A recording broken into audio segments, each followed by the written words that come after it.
Today's story is three fishes and a fisherman. Here we go.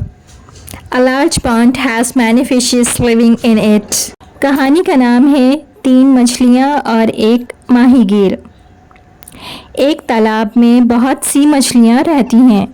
All of these fishes, इन तमाम मछलियों में से 3 are best friends, 3 बेहतरीन दोस्त हैं। Who are always together, जो हमेशा साथ रहती हैं।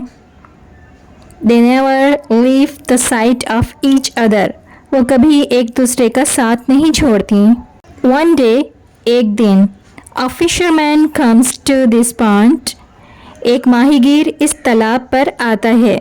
Seeing lots of fishes, बहुत सारी मछलियाँ देखकर, he invites other fishermen to cast nets, वो दूसरे माहीगीरों को जाल डालने की दावत देता है। The 3 fishes worry about getting caught and killed by the fisherman. तीनों मछलियाँ माहीगीरों के हाथों पकड़े जाने और मारे जाने की फिक्र में होती हैं। The wise fish amongst them says, इनमें से अक्लमंद मछली कहती है, We must find another pond. हमें एक और तालाब तलाश करना चाहिए।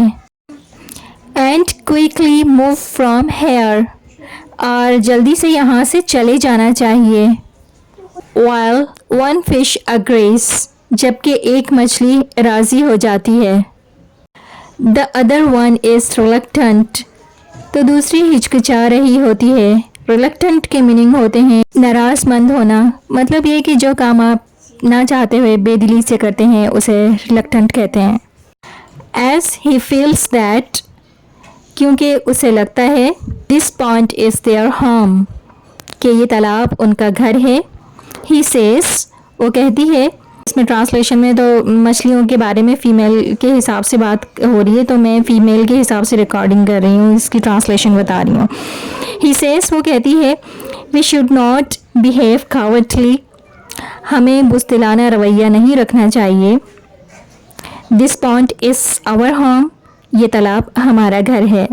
The other 2 fish try hard to convince their friend, बाकी 2 मछलियाँ अपनी दोस्त को राज़ी करने की बहुत कोशिश करती हैं।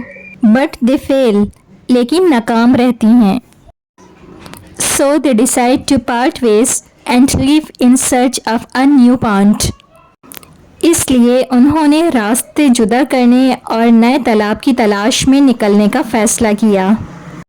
On the following day, अगले दिन, when the fishermen arrive, जब मछेरे आते हैं, the fish who was unwilling to leave gets caught and dies. मछली जो छोड़ने को तैयार नहीं थी, पकड़कर मर जाती है।